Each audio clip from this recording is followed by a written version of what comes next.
It's almost 12 o'clock. Cheryl should be here soon.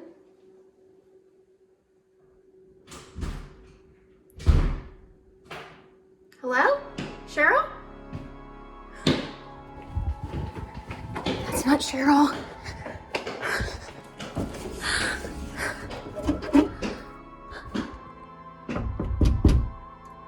Open up.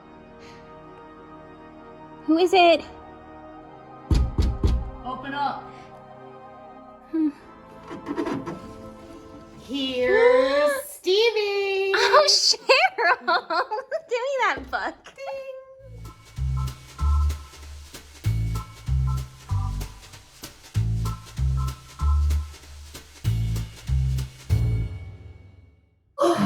That was intense. Hi, Steven. Oh. Hi, Steven. Hey, Steve. Hello. Welcome to Stephen King Picks Hey, with Cheryl and Margaret. I'm Cheryl. I'm a librarian at the Southeast Library. And I'm Margaret. I also work at the Southeast Branch Library with Cheryl, part of the St. Johns County Public Library System. Nailed it again. So, if you haven't heard of Stephen King, I'm really surprised, but you never know. He's my favorite author in the whole world, so thank you for agreeing to do this with me. I'd like to give you a little bit of biographical information about good old Mr. King. Let's hear it. Yeah. So he was born in 1947 in Portland, Maine. He attended the University of Maine, and he married Tabitha in 1971. They're still married. He has two sons, Joe, who writes as Joe Hill, and Owen King. They're both writers, and he just wrote a book with his son Owen called Sleeping Beauties, which was really good. And he also has a daughter named Naomi. She's a minister and an LGBTQ activist. Very cool. So after graduating, he is tempted to find a job as a high school teacher and didn't have a lot of opportunities, so he did everything from pumping gas to working in industrial laundry while toiling away at his craft, of course, the whole time. He's well-rounded. Yes. And he managed to sell a couple stories, but he could never get that novel off the ground. And you had a cool story about when he, his rejection letters? Yeah, in one of his books, he talks about all of the rejections he received, and he would put them, I think, on like a rusty nail in the wall, which is so Stephen King. It is. But he would just like collect them on there. Yeah. I think for his first book, he had 30 rejections before, he got a yes. He kept plugging away. And in 1974, Carrie was accepted for publication. And the funny part about that is he had had his phone turned off. And Tabitha and him, he were living in a trailer at the time, and they couldn't afford phone service. So his editor sent a telegraph to tell him his first book was going to be published. And of course, we all know what happened after that. I thought it was cute. He bought a Ford Pinto for his first present to himself for his success. So he writes under a bunch of different genres. He's known for horror, but he has a sci-fi, crime, suspense, fantasy. It's a point of contention, but most people agree he's written 61 novels. He's done a lot of short stories and books with he's collaborated with other authors. Not anything like James Patterson, though. Not like a bajillion. Sold more than 350 million copies of his books, and they've been made into movies and television adaptations, some really good and some not so good. And he winters here in Florida. He lives in Maine part of the year. And he donates approximately $4 million every year to schools, libraries, other philanthropic organizations. So really well-rounded dude. My favorite cat. So yeah, so I just want to give you a little background into the mind of Stephen King. And on that note, I will start us off with my first pick, which is also his first book. Written in 1974. This is Carrie by Stephen King. This book's main protagonist's name is Carrie. She's a high school student who has been bullied the majority of her life. Her mom is very strict, very harsh, and she makes her like go in the closet for 6 hours at a time sometimes, anytime Carrie does anything that she thinks is bad, which is basically everything Carrie does. And I did not make Margaret stay in the closet for 6 hours in our intro. So yeah, she gets bullied in high school, but no one knows she has telekinesis abilities, and they slowly kind of build during this book, and it has a very harsh ending. We'll just leave it at that. But I could definitely tell when I was reading this, it was written in the 70s. Some of the terminology, even some of the topics it covers, it's a product of its time. But I also don't think it detracts from enjoying it now. It was like uses phrases like "you dig." Groovy, man.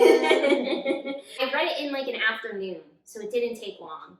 And actually, I just read it recently, so it was good.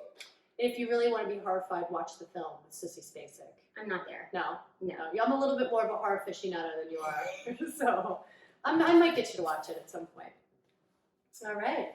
My first book is called Rose Matter by Guess Who?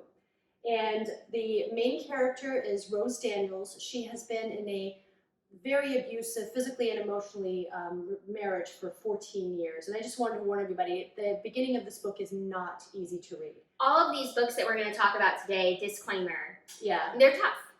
So she's married to Norman Daniels. He is not only a psychopath, but he is a very well-trained detective as well, which will play into the book's plot. And after 14 years of abuse, she finally takes the initiative to leave and starts a new life in a new city. And she's flourishing, she's meeting friends, she's got a job, everything's going well. She finds a painting in a pawn shop that speaks to her. And it's a painting of a woman on a hill wearing a Rose Matter toga, hence the title of the book. And I can't say too much about the painting, but there's definitely some fantastical elements in this book. I think Stephen King's kind of known for that. Oh yeah, absolutely. You have to suspend disbelief. Yeah. You're going into it. Yeah. And Norman he's unrelenting. He's not going to give up. He's going to look for her. And that's where the suspense comes in. And you root so much for Rose. I really grew to love this character. This is one of my favorite books. You have to tell them what you were telling me about the like close brushes that they have. Oh, yes. So there'll be a scene in the book where she's at a bakery, and then the next chapter is Norman's there 2 minutes later on the same street corner, entering the same bakery. Scary. And Stephen King is writing as a woman, and I think he does a phenomenal job of writing as a woman and really addressing the issue of domestic violence. And it has a beautiful ending, and it's one of my favorite. Not critically loved, but I really, really enjoyed it. What's your next one? My next book is Elevation. This is a more recently published novel, maybe 2 or 3 years ago. The main character of this, his name is Scott, and the curious thing that is happening to him is every day when he gets on the scale, he weighs less, but there's no physical alteration to his being. So even though he keeps losing weight, he still looks the same. It is set around Thanksgiving time, like a Thanksgiving 5K that's about to happen. And he kind of has this, like a altercation with these ladies that live down the street from him. They're a couple, and he thinks that their dog is pooping on his lawn. So he confronts them about that, but they think it's a bias, not against their dog, but against them as people rather than that. And they have a business in town, and he ends up trying to heal the rift between them. And he ends up being able to do that. But anyways, he keeps losing weight, and so slowly he can't really stay on the ground anymore. Like he has to find ways to maneuver around his own house so that he doesn't float away. I felt like this is a very small book, so you can read it quickly. And Stephen King was able to get emotion and growth and all of that despite its really brief and short length. So I really enjoyed this book. I know, Cheryl. This wasn't my favorite. I mean, I don't hate any of the Stephen King books that I read, but it was, you know. But I really liked it mainly for that point. But it's also a great seasonal read since it's based around Thanksgiving. Yeah. And you brought up a good point about character development. I feel like Stephen King, you hear a lot about he's gory, there's horror elements. It's really, for me, about the characters. They react as if we were in that situation, how we would react. There's not these heroics where they know exactly what to do. And that's one of my favorite things, that he really takes the time to have you get to know the characters. Yeah, you really do. I dig that. So Wendy's Button Box was written with Richard Chismar, and they're friends. He was looking for a way to finish his novella, you would say, and this is also a good introduction for someone who is not familiar with Stephen King because it just takes a couple of hours to read. And they collaborated on this together. So Wendy is a 12-year-old in 1974. We're doing a lot of 70s this time. And she's being picked on because of her weight, and so she decides to run the suicide stairs. And this is set in Castle Rock, Maine, where a lot of his books are set. And at the top of the stairs, she notices a man in black wearing a bowler hat. Why do they call it suicide stairs? Because people have committed suicide a couple different times. Oh, wow. Yes. Okay. So it's got Does it go up to a cliff? It's got a storied past. Oh, okay. Yes, it does. So she meets this gentleman up there, and kind of an eerie encounter, because, you know, young girl, guy in black, and he gives her a box. And basically telling her that it has, within it contains a lot of responsibility. There are 8 buttons on it. They correspond to different areas in the country. And there are also 2 levers that dispense various gifts. And he chose her particularly to undertake this. And she takes it home. It's really interesting. I don't want to give too much away about the box, but it has a little lever that dispenses a chocolate. And once you eat this chocolate, it satisfies you for the whole rest of the day, and it makes it much easier for her to lose weight. I wish I had one of those chocolates. And she basically is burdened with this box, but also it enhances her life in various ways.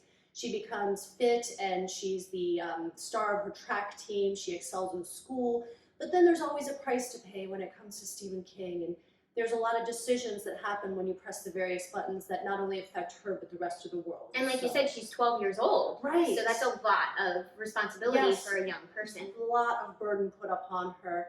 And the book just kind of asks the question, you know, it's the butterfly effect, essentially. If what your actions do, how many other people's lives are affected by that. And it's a really interesting concept, and I really thought it was great. I liked it. Nice. Have to warn everybody about Margaret's next selection. It is the most horrifying, spine-tingling Stephen King book yet. Yeah, this one's heavy. And that book is... This book is Stephen King's On Writing, which is a book that it's a nonfiction, a book that he wrote to help people that are wanting to be writers themselves, but it's also part memoir. So if you love Stephen King's books and want to know more about what influenced his plots, you can read this. I think one of the things I like most about it is it's not a hard and fast rule on what you have to do if you want to be a writer, but it's more like a, you know, what he's done, what he's experienced, you know, not cut and dry for everybody. And one of the things he mentions in this book is that he doesn't plot his stories usually. Which is wild. Yeah, they just kind of develop, they come to him. And he was saying to someone, well, you might think that I'm crazy, and that's fine. A lot of people do. You won't be the first. Right. So I think that, you know, he comes at it with an open mind, with the best of intentions, just trying to help people out. He also is a big advocate for reading and how important it is for people that write to also be avid readers themselves. So overall, this book was super cool. I loved it. One of the really neat things about it, I actually listened to it first. I got it as an audiobook and he narrates it, so that is super cool. But after I listened to it, I thought I have to have this book, so I bought a copy for myself. And in the back of it, he has part of a draft of his, and it just shows you kind of like all the amount of things that he omits from his own writing and the things that he has to change. And it's really cool to see his process. So my husband loved that one as well. He's a writer. It's awesome. Yeah. Great book. Good stuff. I think I've seen it on lists for students. Oh yeah, that'd be a valuable resource. So my last book is Revival. Last book. And this starts in 1962, and it takes place over 5 decades. Jamie Morton is 6 years old, and he meets Reverend Charles Jacobs, who has just moved to town. And Reverend Jacobs is a really wonderful preacher, and he endears himself to the community. Then, and he has an unfortunate accident where his wife and child are killed, and he gives a speech in church, a sermon denouncing God, and is ran out of town, never to be seen in town again. So Jamie grows up, and he is struggling. He's a really good musician, but he's starting to struggle with drug addiction. He's got a lot of personal demons. He sees Reverend Jacobs at a tent revival, and he is billing himself as a faith healer. And he says that he can heal anybody with the secret electricity Oh, that he okay. possesses. And the people start having serious side effects. They're cured, but they start having side effects. So it kind of deals with the issue of, is the cure worse than the disease? Mm. And it's a really interesting relationship. It has a very Lovecraftian, tricky ending that, on Goodreads at least, 50% of the people loved and 50% hated. So I will let you figure that out for yourself. I thought it was really delicious and great, and it really gets into the head of Jamie and explores issues of addiction and friendship and faith, and just really, really juicy. Good one. Wonderful. Well, that concludes all the books that we have for you today. Thank you, Mr. King. Thanks, Stephen. Yes. If you have read any other Stephen King books that you think are amazing, please put them in the comments and let us know. Or if you like any other horror genre writers, let us know. But thank you so much for watching with us today and joining us for Between Two Stacks. Oh, yeah, we appreciate it. If you'd like to share our video, we would love that. But yeah, thank you so much for watching. We'll see you next time. See ya. Bye.